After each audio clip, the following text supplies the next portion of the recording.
Episodio 1. El nombre que no debía decirse. El que mencione este libro, borrará una parte del mundo con su voz. Eso decía la última línea antes de que las letras se disolvieran. El padre Elías tenía 84 años y una culpa que ni 1000 padrenuestros habían podido absolver. Esa noche, en la sacristía vacía, sostuvo entre las manos una Biblia cubierta de polvo negro. No era suya. Nunca la había visto. Pero sabía que no debía estar allí. Esto no debería existir, susurró. Y su voz tembló más que sus manos. Pero lo dijo. La nombró. No en susurro. No en pensamiento. En voz alta. Y entonces, ocurrió. Las velas del altar no se apagaron. Pero dejaron de emitir sombra. El aire dejó de moverse. Y detrás de él, en los vitrales, las figuras de los santos cerraron los ojos. La Biblia desapareció. No cayó. No se quemó. No se deshizo en cenizas. Simplemente, ya no estaba. Pero no fue lo más aterrador. Fue el eco. Porque alguien, o algo, repitió su voz desde lo alto del campanario vacío. Esto no debería existir. La misma frase. El mismo tono. Pero no era él. El padre Elías corrió hacia el altar. Abrió su Biblia habitual, la que había usado toda su vida, buscando consuelo entre los versículos. Vacía. Todas las páginas. En blanco. De pronto, un olor a incienso podrido llenó la iglesia. El cuerpo del sacerdote se desplomó frente al púlpito. Y antes de que su cabeza golpeara el mármol, solo alcanzó a ver una frase escrita con sangre en el techo. No se pronuncia lo que aún no ha sido perdonado. Nadie encontró su cuerpo al día siguiente. Ni el libro. Ni siquiera las huellas de misa. Solo una vela encendida. Con una llama que no proyectaba luz. Episodio 2. La página que volvió sola. La hermana Clara no solía soñar. Desde que tomó sus votos de silencio. Sus noches eran una extensión de su obediencia, oscuras. Tranquilas. Vacías. Pero esa madrugada, algo la despertó. Un susurro. No provenía del pasillo. Ni del viento. Venía de debajo de su almohada. Con el corazón latiendo como si el pecado la persiguiera. Deslizó la mano, y sintió papel. Un solo pliego. Tibio. Como si respirara. Lo sacó con cuidado. No era parte de ninguna Biblia que hubiera leído jamás. Sin embargo, reconocía el lenguaje. No estaba escrito con tinta.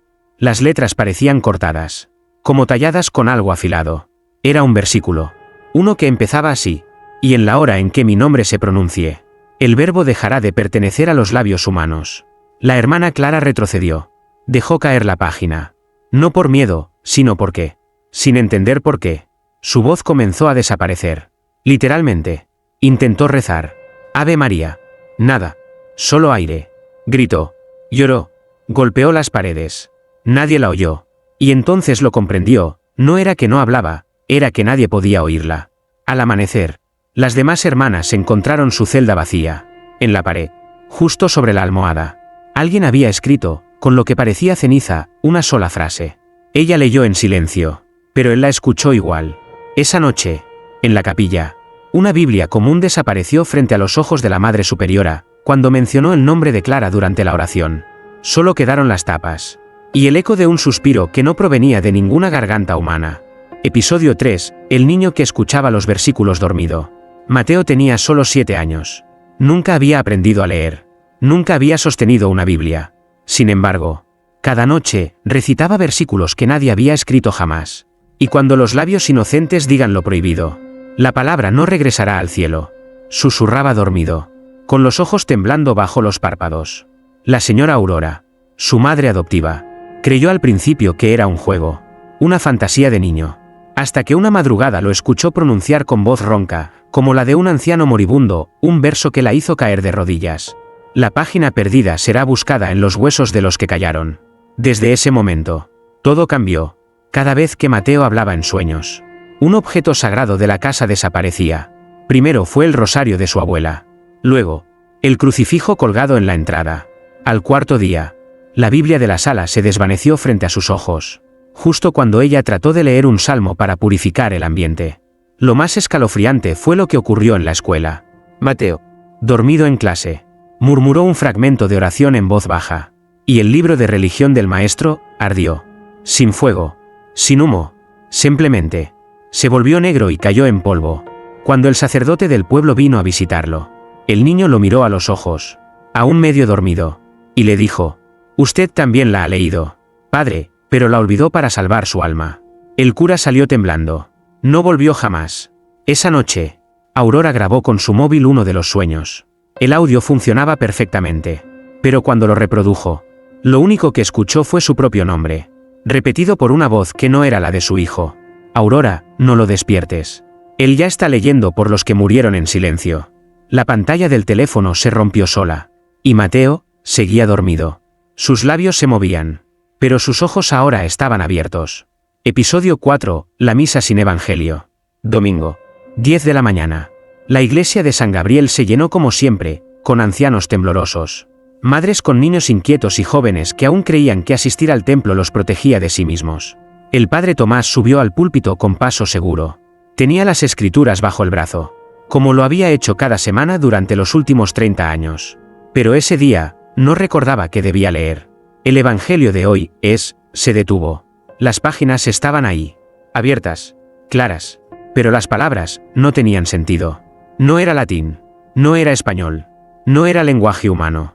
La congregación comenzó a murmurar, confundida. Unos cerraron los ojos, esperando que fuera parte del sermón. Otros sintieron una presión extraña en el pecho, como si algo invisible se deslizara entre los bancos, desordenando los recuerdos. Un niño pequeño susurró al oído de su madre: «Mamá, ¿por qué todos se están olvidando de Dios?». La mujer lo miró, helada, porque tenía razón. Uno a uno, los fieles comenzaron a olvidar los rezos más básicos: el Padre Nuestro, el Ave María, incluso el nombre de los apóstoles. Alguien intentó leer en voz alta el salmo del día. La hoja de su misal se disolvió entre sus dedos. Una anciana gritó. Su rosario cayó al suelo y no hizo sonido. El silencio se volvió un huésped espeso. El padre Tomás cerró el libro. Pero antes de que pudiera decir una sola palabra, su boca se selló sola. Sus labios no sangraban. Solo dejaron de existir. En ese momento, las campanas comenzaron a sonar solas. 12 veces. Aunque no era mediodía. La iglesia tembló. No por un terremoto, sino por una presencia. Algo que no se veía. Algo que solo se hacía notar cuando se decía lo prohibido. Y allí, sobre el altar, apareció una Biblia sin letras. Abierta, vacía, respirando. Episodio 5. El versículo que hizo sangrar la cruz. Lucía no creía en nada. Ni en santos. Ni en milagros. Ni en las promesas de los hombres con sotanas. Pero cuando encontró ese crucifijo antiguo en la biblioteca de su escuela, algo dentro de ella se rompió. Era pequeño, oxidado, y colgaba de un hilo negro. Lo llevaba como collar, no por fe, sino por estética. Pero desde que lo puso sobre su pecho, las pesadillas comenzaron. Siempre la misma voz, siempre la misma frase: dile a otros lo que él nunca quiso que se dijera. Una noche, medio dormida, Lucía se grabó repitiendo esas palabras. Al día siguiente, en plena clase de literatura, se reprodujo el audio sin que ella tocara el teléfono. Su voz sonaba más grave, más antigua, como si cientos de gargantas hablaran desde su boca. Y entonces ocurrió. El crucifijo colgado en la pared, justo encima de la pizarra, comenzó a sangrar. Primero una gota, luego un hilo oscuro, espeso, que goteó hasta formar un pequeño charco sobre el suelo.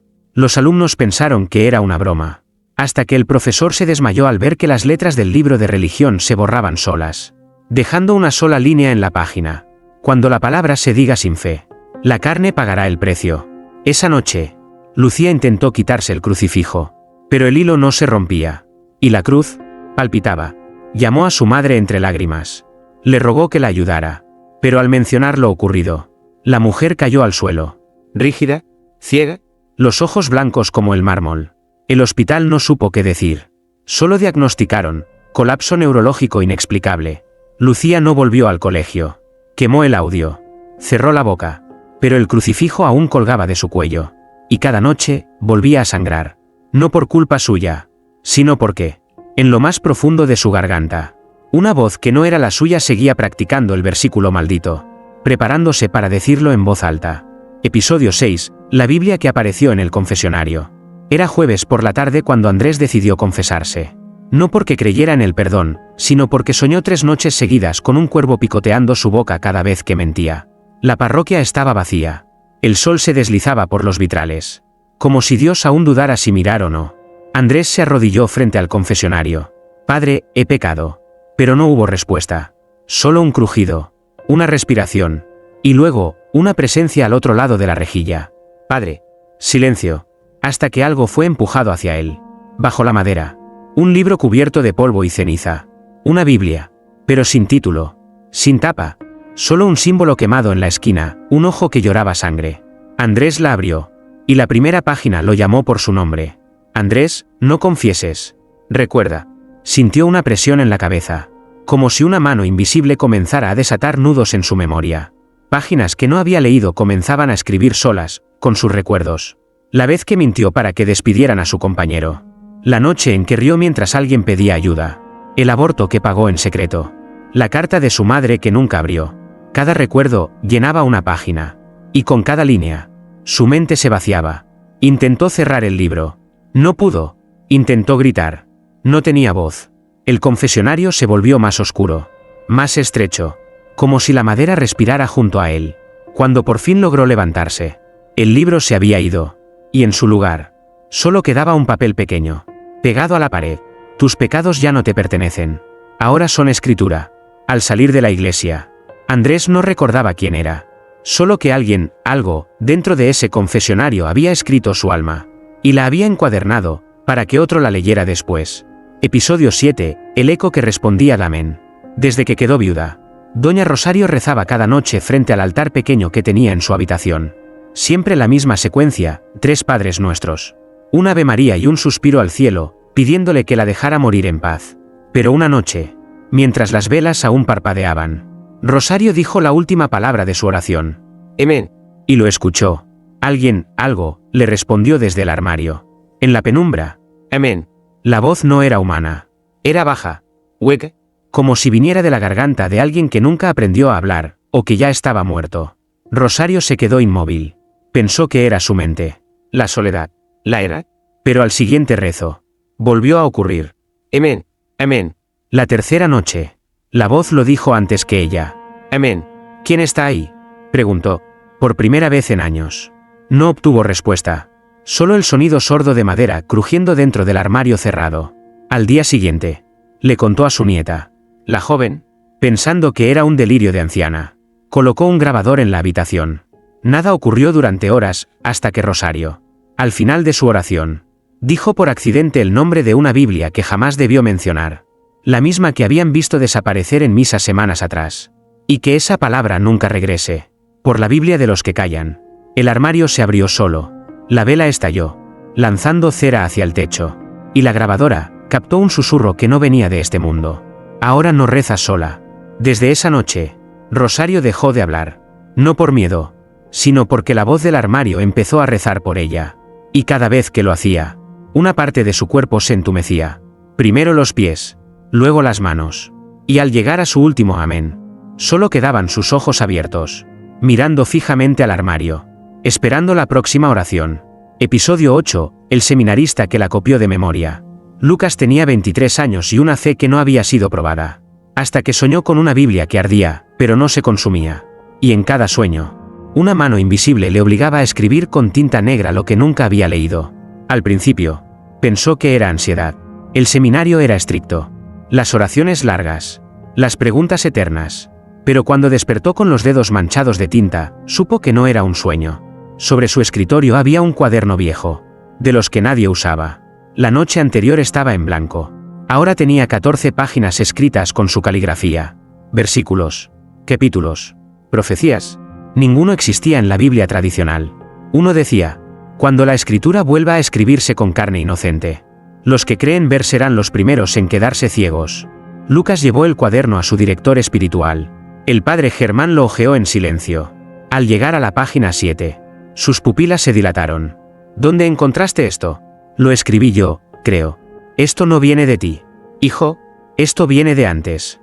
Esa noche, Germán se encerró con el cuaderno en su despacho. Nadie lo volvió a ver. Solo encontraron su sillón aún tibio, y una pluma sangrando tinta negra sobre el suelo. Lucas, perturbado, intentó destruir el cuaderno, pero al arrancar las hojas, se reescribían solas. Entonces huyó, pero la escritura no lo dejó ir. Cada vez que cerraba los ojos, sentía su mano moverse.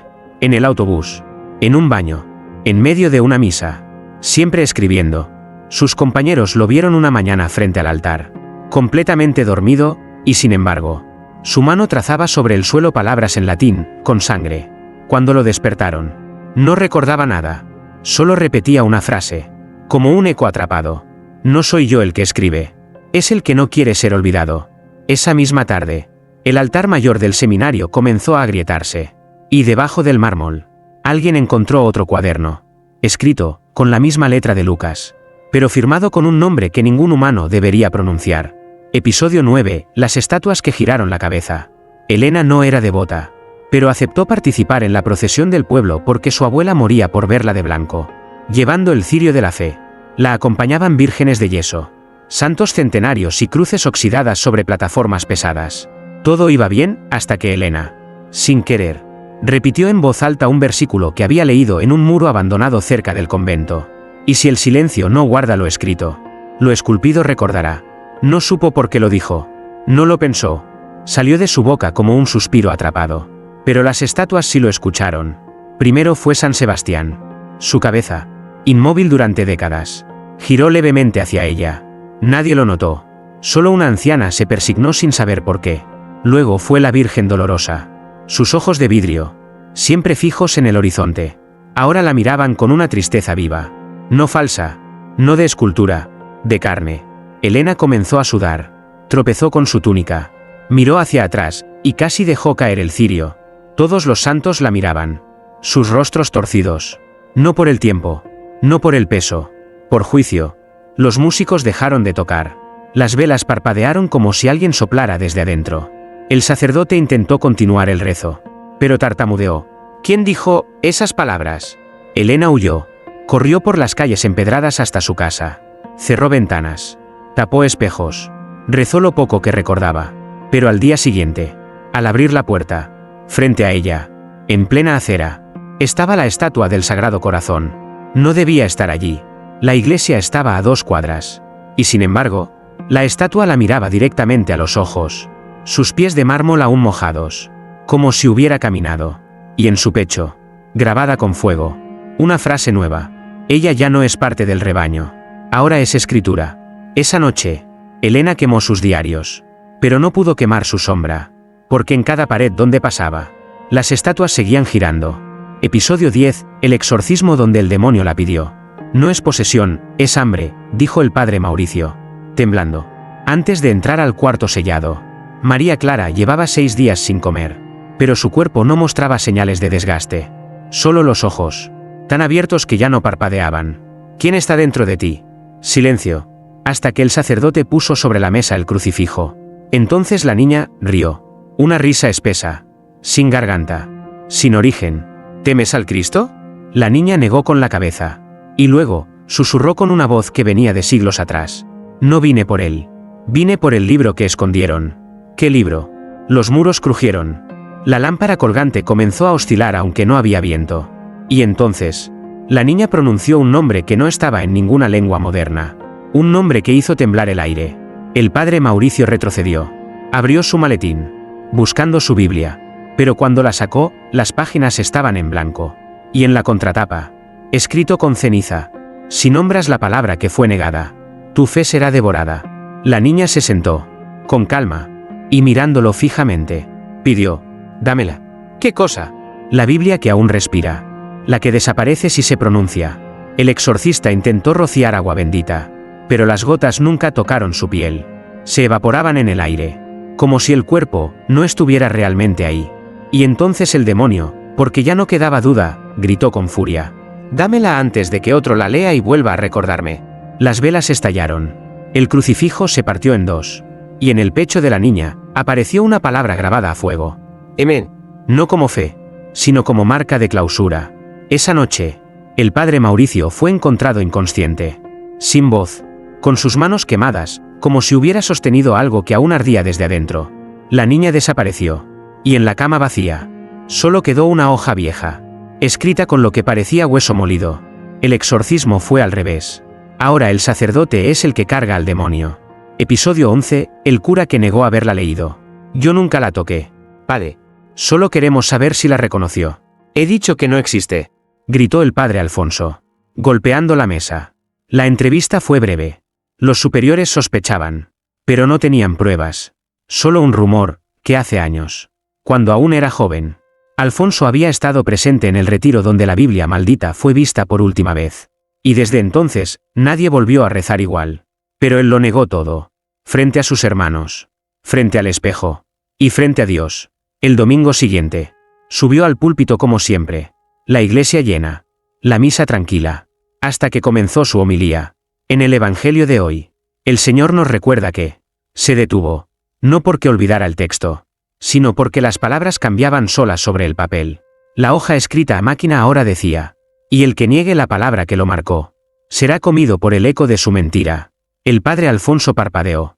Volvió a mirar. Ya no estaba. Intentó seguir, pero en su voz, otra voz emergía, más grave, más antigua, más honesta. Porque yo sí la leí, dijo, sin querer. El público se inquietó. ¿Qué dijo? ¿Padre? Alfonso negó con la cabeza, sudando. Nada. Fue un lapsus. Yo la sostuve. Yo la abrí. Yo vi los nombres que no debían ser escritos. No era él quien hablaba. Intentó taparse la boca, pero sus labios se movían solos. Cada palabra. Una confesión. Cada confesión. Una grieta en el altar. El mármol crujió. Las velas se apagaron. Y del centro del altar surgió una línea de sangre. Fina, pero avanzando, como si alguien escribiera debajo de la piedra. Los feligreses huyeron. Solo quedó él, temblando, mientras su sotana se llenaba de ceniza. Y en la última línea del Evangelio, ahora ilegible, alguien o algo había escrito: el perdón no se da al que niega lo que escribió con su alma. Desde entonces, el padre Alfonso predica sin notas. Solo improvisa. Pero todos juran lo mismo. Cada domingo.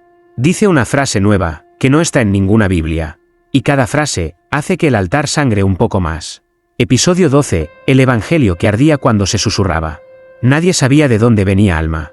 La encontraron en los escalones de la catedral a las 3 de la madrugada, envuelta en una manta manchada de ceniza. No hablaba. No lloraba. Solo tenía los ojos fijos y los dedos manchados de tinta negra. La acogieron en un convento. Las monjas decían que era un ángel caído del silencio.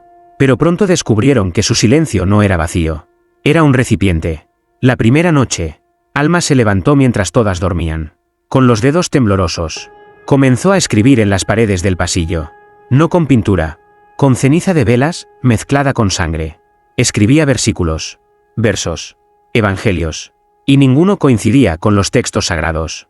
Una monja, intrigada, copió uno en su diario. Al día siguiente, lo leyó en voz baja, para sí misma. Y el que susurre lo que fue escrito por lengua sellada. No terminó la frase. Su garganta se cerró. Literalmente. La piel del cuello comenzó a enrojecerse, a calentarse, a humear como brasas. Cayó al suelo, cuando otra hermana intentó ayudarla. Su mano se quemó al tocar los labios de la víctima. Había fuego en su voz. El convento entró en pánico. Intentaron borrar los escritos de las paredes, pero cada vez que lo hacían, aparecían en el techo. Y luego, en los espejos. Y luego, dentro de los ojos de Alma. Un sacerdote fue llamado de Roma, experto en lenguas muertas. Pasó 2 horas frente a ella. No cruzaron palabra. Al salir, el sacerdote solo dijo una frase. Esa niña está escribiendo algo que no fue dictado por Dios, pero tampoco por el diablo. Lo está dictando el silencio. Esa noche, Alma escribió el versículo más largo hasta entonces. Un párrafo entero, cubriendo la puerta de la capilla. Y al final, en letras que aún ardían, decía: solo el fuego puede pronunciar lo que fue escrito sin voz. Desde entonces, nadie volvió a hablar en el convento. No por voto, sino porque el aire, ahora quema. Episodio 13, el convento que quedó sin sonido. Primero desaparecieron los cánticos. Una noche cualquiera. Las hermanas intentaron entonar las vísperas, pero las notas no salieron de sus labios. No era miedo. No era olvido. Era silencio impuesto. Luego se desvanecieron los pasos. Los tacones sobre el mármol ya no sonaban. Las puertas dejaron de crujir. Ni siquiera el viento hacía vibrar los vitrales.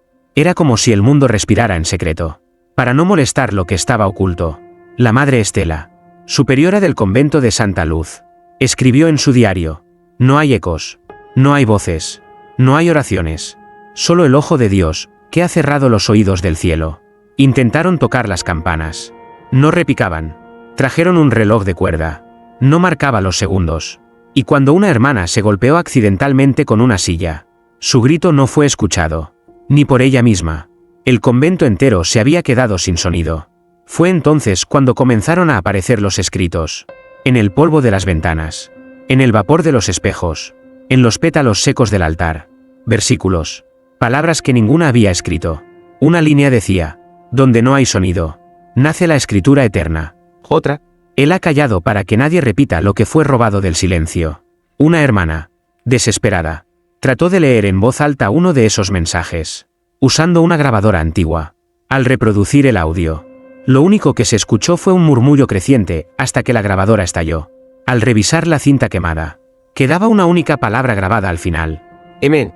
Desde entonces, las monjas no rezan con la boca, ni con gestos. Rezaban escribiendo con lágrimas, porque sabían que si una sola palabra mal dicha volvía al aire, el sonido regresaría, pero ya no para ser escuchado, sino para juzgar. Episodio 14. La página final fue escrita en un cuerpo. Aarón despertó con un ardor insoportable en la espalda, como si algo se hubiera escrito sobre su piel desde adentro. Vivía solo.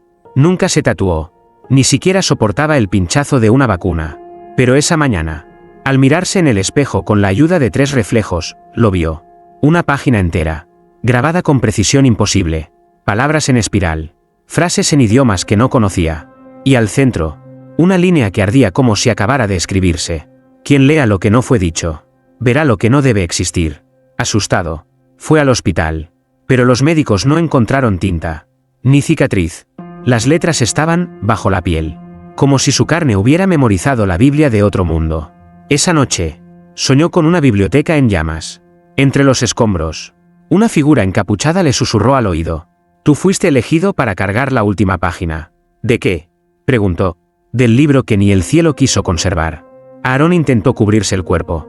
Quemó todos los espejos, pero su reflejo aún aparecía en lugares donde nunca estuvo. Un sacerdote lo visitó, alertado por rumores. Intentó leer lo que Aarón llevaba en la espalda. Solo leyó 2 líneas, y empezó a sangrar por los ojos. Murió 48 horas después, diciendo: ¿era? Pero no era el mismo. Aarón huyó, pero el texto seguía creciendo. Cada pecado cometido por otros aparecía en él como si la piel fuera testigo. Una noche, se encerró en una iglesia abandonada, y por desesperación, se paró frente al altar y gritó: si soy la página final, entonces ciérrame de una vez. El silencio fue absoluto. Luego, una brisa. Luego, el sonido de una pluma. Sobre su pecho, se estaba escribiendo la última frase. Sin tinta, sin manos, solo la voluntad de algo que aún escribía desde el principio del mundo. Y la frase decía: este cuerpo ya no vive para ser salvado, vive para ser leído. Desde entonces, Aarón camina por los templos abandonados. Y quienes lo ven, no recuerdan su rostro. Solo las palabras que les quedan tatuadas en sueños. Como si cada mirada a su espalda les arrancara una línea de su propia fe. Episodio 15. El susurro que la hizo volver. La misa de difuntos comenzó sin flores. El niño, Benjamín, había muerto a los 7 años. Dormido, en paz, sin explicación. La madre no lloraba, no rezaba, solo repetía una frase que nadie entendía: él aún no ha terminado de hablar. El ataúd blanco reposaba frente al altar. Y en esa noche de vigilia, con apenas 5 velas encendidas, el silencio se volvió espeso, más profundo que nunca. Fue entonces cuando se escuchó: no vino del altar, ni del sacerdote, vino del ataúd. Un susurro, apenas un aliento, pero fue claro, una palabra dicha con voz de ceniza: vuelve. Las velas titilaron, los vitrales se empañaron desde dentro, y en medio de la incredulidad de todos, el altar se estremeció. Un sonido seco, como páginas cayendo, pero no había viento, ni libros abiertos. El sacerdote dio un paso atrás, miró el mármol, y entonces lo vio: la Biblia, la misma que había desaparecido meses atrás, la misma que nadie debía pronunciar, ahora estaba allí, abierta, viva, palpitando. Sus páginas respiraban, literalmente, como si cada palabra escrita inhalara pecado y exhalara revelación. Nadie se atrevió a tocarla, pero la madre del niño se acercó. Sus dedos rozaron el borde del libro, y todas las velas se apagaron a la vez. En la oscuridad, solo se oyó una frase escrita desde el interior del ataúd. Él la memorizó sin leerla, y al morir, la devolvió. Cuando volvieron las luces, el ataúd estaba vacío. La madre sonreía en silencio, y la Biblia seguía allí, solo que ahora, No desaparecía si se mencionaba en voz alta. Desaparecía si se mentía al leerla. Desde entonces, ningún sermón volvió a sonar igual, porque había regresado el libro, pero ya no para ser leído, sino para juzgar quién era digno de escuchar lo que aún no ha sido perdonado.